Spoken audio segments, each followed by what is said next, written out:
Salut à tous et bienvenue dans Verbatim, c'est le 8e épisode de cette chronique qu'on vous propose chaque semaine pour décrypter ensemble l'actu de l'OL.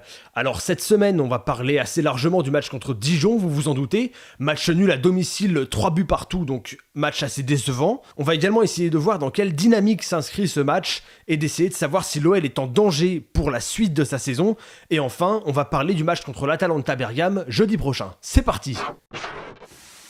Alors, le match contre Dijon, le match nul, 3 buts partout contre Dijon. Donc le résultat est très décevant, ça je pense que personne ne peut le contester. Mais le contenu, à mon sens, l'est encore plus. Pourtant il y a eu des choix forts de Bruno Genesio avant le match, notamment celui de mettre Memphis en tribune, au profit de Houssem Aouar, qui fêtait sa première titularisation. Houssem Aouar qui est vraiment l'un de ces joueurs pour qui les supporters lyonnais se passionnent. Il y en a eu avant lui, il y en aura après lui, mais voilà. Houssem Aouar était très attendu par les supporters, et c'était sa grande première face à Dijon samedi dernier. Malgré ce choix, Lyon n'a pas du tout réussi à mon sens à développer un jeu plus convaincant. C'est-à-dire que l'animation offensive est encore une fois difficilement compréhensible, il n'y a toujours pas de phase de possession qui amène des décalages, il n'y a pas de décalage par le jeu, Lyon s'en remet encore une fois, encore et toujours aux différences individuelles et aux transitions rapides à la perte du ballon. Autant dire que je vais me répéter, mais pour moi ce n'est pas suffisant, ce n'est pas suffisamment fiable, et l'OL doit proposer autre chose, je le dis depuis le début de la saison. L'intégration des recrues, tout ça, c'était des excuses au départ, ça en est de moins en moins.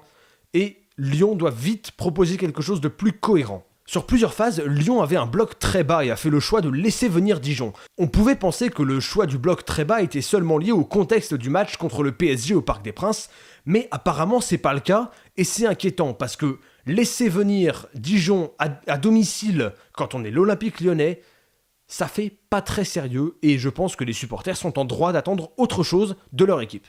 Dijon de son côté, alors là c'était une équipe vraiment sans complexe, encore une équipe qui a posé des problèmes à l'OL avec un tant soit peu d'organisation, mais en fait, au final on commence à se demander si c'est vraiment un exploit, si c'est vraiment une performance de gêner l'OL, parce qu'il suffit de pas grand chose quand même.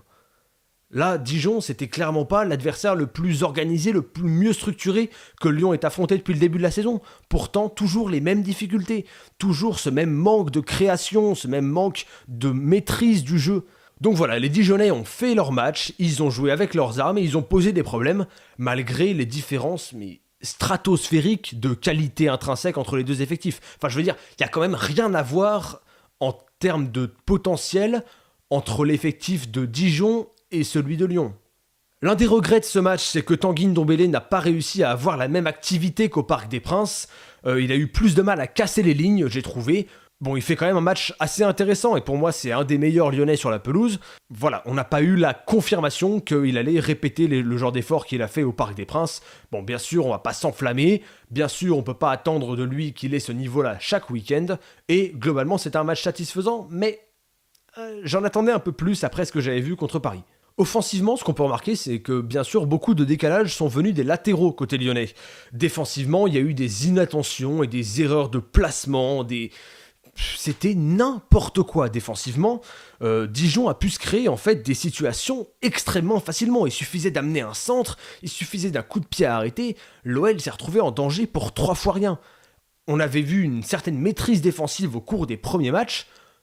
On se demande où elle est partie, cette maîtrise, parce que là, il n'y avait rien de tout ça, c'était la défense de l'an dernier à peu près. La défense pas sûre d'elle, la défense qui commet des erreurs individuelles, la défense qui communique pas, la défense pas solide, la défense qui laisse des grands espaces et des attaquants complètement libres. C'était un flashback assez douloureux, ce match, on va pas se mentir. Et c'est quand même là qu'on se demande, mais qu'est devenue la solidité et la rigueur qu'on avait vue au Parc des Princes et que personnellement j'avais apprécié. Sur ce match, elle a quand même l'air très loin. J'espérais que la stabilité défensive de l'OL allait durer. On peut dire que c'est pas le cas pour l'instant. C'est très inquiétant défensivement ce qui s'est passé samedi. Il faut pas oublier que, statistiquement, si on parle de stats purs, Lyon doit gagner ce match. J'en veux pour preuve les expected goals qui sont encore une fois en faveur de l'OL assez nettement. 3,43 à 1,6. Alors je fais une parenthèse pour expliquer ce que c'est les expected goals parce que c'est un concept que j'ai pas mal utilisé et qui reviendra dans plusieurs chroniques.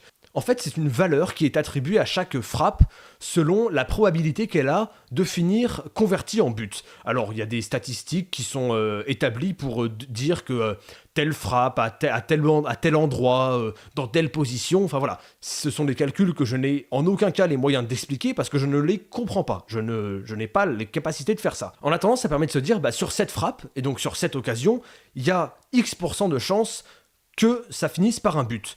Et au final, ça nous donne une somme des buts qu'on peut attendre si toutes les frappes du match étaient simulées. Voilà. Donc c'est un indicateur qui permet de savoir combien de buts une équipe aurait dû marquer ou encaisser selon des probabilités statistiques pour chaque frappe.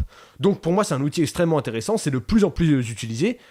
Dijon a marqué beaucoup plus que prévu grâce aux largesses défensives de l'OL.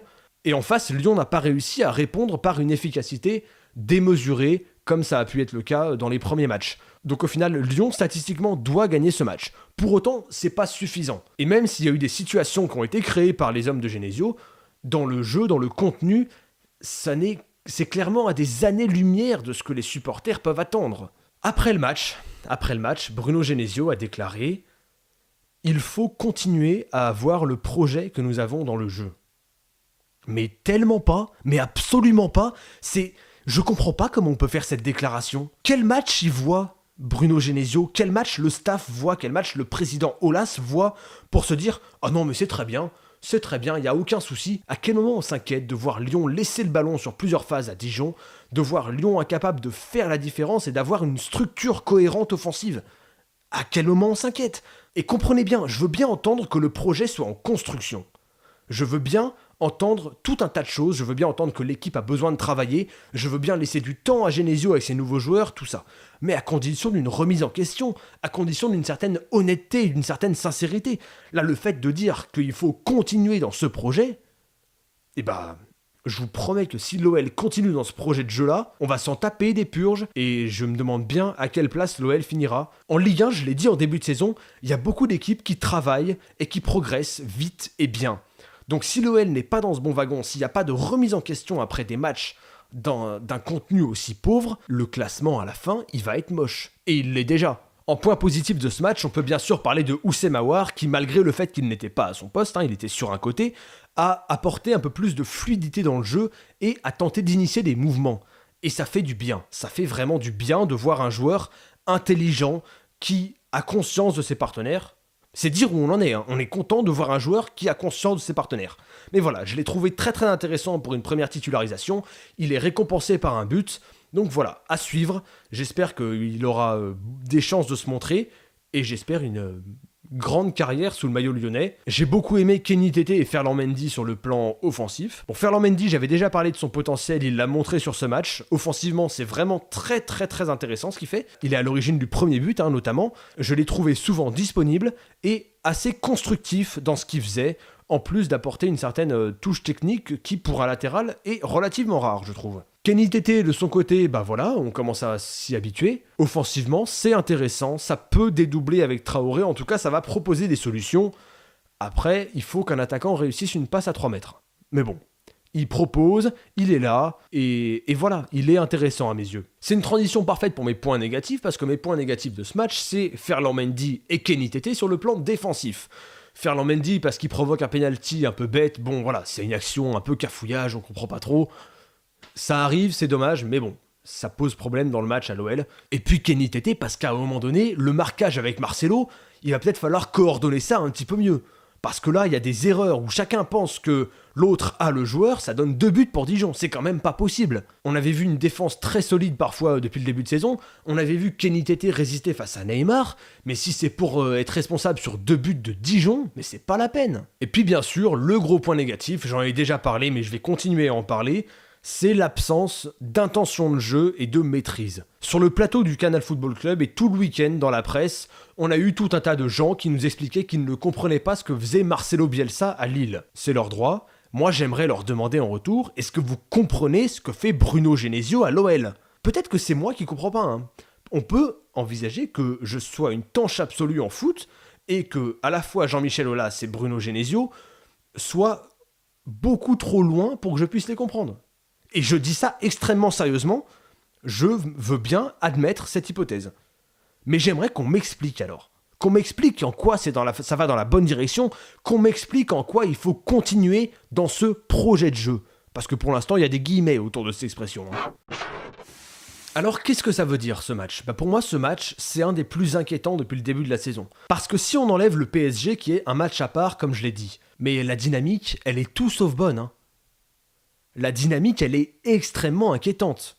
Il faut savoir que depuis le début de saison, Lyon surperforme offensivement et sous-performe défensivement. Je reprends des expected goals pour vous le montrer, j'ai fait mon petit calcul. Lyon aurait dû marquer 10 buts selon les expected goals, et en a marqué 14. Lyon aurait dû en encaisser 7, ils en ont encaissé 10. Donc, si ce déséquilibre défensif se confirme avec une solidité qui s'est évaporée, et si les attaquants sont aussi peu en réussite et aussi peu organisés, ça va pas tenir longtemps. Les illusions du début de saison, elles vont vite être balayées par la réalité, et Lyon va se retrouver 15e à la trêve. Parce que le début de saison, il était flatteur, les attaquants ils étaient en réussite, mais aujourd'hui, c'est moins le cas et ça ne cache plus un projet de jeu bancal. Excusez-moi, mais sur les 4 attaquants les plus utilisés depuis le début de la saison, il y en a quand même 3 qui galèrent à faire une passe à 5 mètres.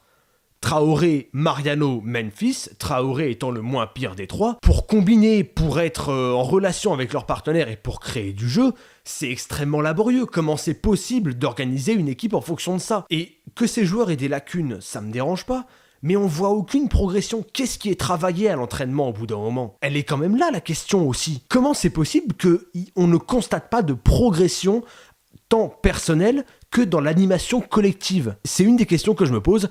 Comment ils travaillent et qu'est-ce qu'ils travaillent la semaine pour être incapables de jouer ensemble à ce point le week-end ?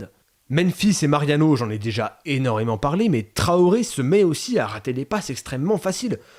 Ça commence à devenir problématique. Et Houssem Aouar a fait énormément de bien à ce niveau-là, mais ça n'a pas suffi malheureusement. Je voulais aussi revenir sur la mise à l'écart de Memphis Depay. Alors, je pense pas que ce soit utile d'en faire un bouc émissaire. Il n'y a aucun intérêt de faire peser l'inefficacité offensive sur un ou plusieurs joueurs. Parce que quand ce sera Mariano ou Traoré qui seront moins bien, qu'est-ce qu'on fera ? On les écartera aussi ? Il va y avoir une rotation comme ça entre celui qui est intéressant à l'entraînement, celui qui a marqué la semaine dernière. C'est pas possible, un club ne peut pas reposer sur des dynamiques individuelles pour exister. Normalement, la tactique est censée gommer ces disparités et permettre aux joueurs qui sont moins bien d'exister quand même par un système, par des modèles, par des choses toutes simples, mais qui ne sont pas en place à l'OL actuellement. Et c'est ce qui fait que l'OL a des difficultés, même contre des adversaires relativement modestes, sans vouloir bien sûr leur manquer de respect. En parlant d'adversaires modestes, ça tombe bien parce que pour le prochain match, modeste, l'adversaire, il l'est nettement moins. C'est l'Atalanta Bergame jeudi. Donc c'est une équipe qui a mis une rouste à Everton à domicile 3-0 pendant la première journée de Ligue Europa. Et avec des prestations de ce style, si Lyon ne relève pas le niveau contre Bergame, ils vont prendre le même tarif. Je me fais assez peu de doute là-dessus. Il faut se réveiller, mais tout de suite là. C'est extrêmement inquiétant, l'OL est 7ème en championnat. Si l'Atalanta gagne à Lyon et s'envole déjà au classement, mais la saison elle peut être pliée à la trêve. C'est aussi simple que ça. Et le pire dans tout ça, c'est qu'on ne sent pas de remise en question malgré ça. Garder le cap, pour moi, clairement, c'est le crash assuré. Donc voilà ce que j'avais à dire pour ce 8ème épisode de Verbatim. Bon, c'est un épisode un peu particulier, c'est un ton un petit peu différent. Je commence à être exaspéré par ce que je vois tous les week-ends avec l'OL. Et je m'inquiète profondément. J'ai posé énormément de questions pendant cette chronique. Je vous invite à y répondre si vous avez des éléments de réponse, si vous avez des pistes, ou si au contraire vous êtes d'accord avec moi, n'hésitez pas à répondre, à me questionner, à échanger. C'est toujours quelque chose qui m'intéresse autant, c'est très constructif de vous lire et je vous remercie des commentaires que vous laissez semaine après semaine. Sur ce, je vous souhaite une bonne semaine, un bon match demain contre Bergame, en espérant un réveil de l'OL et une belle performance à domicile pour la Coupe d'Europe.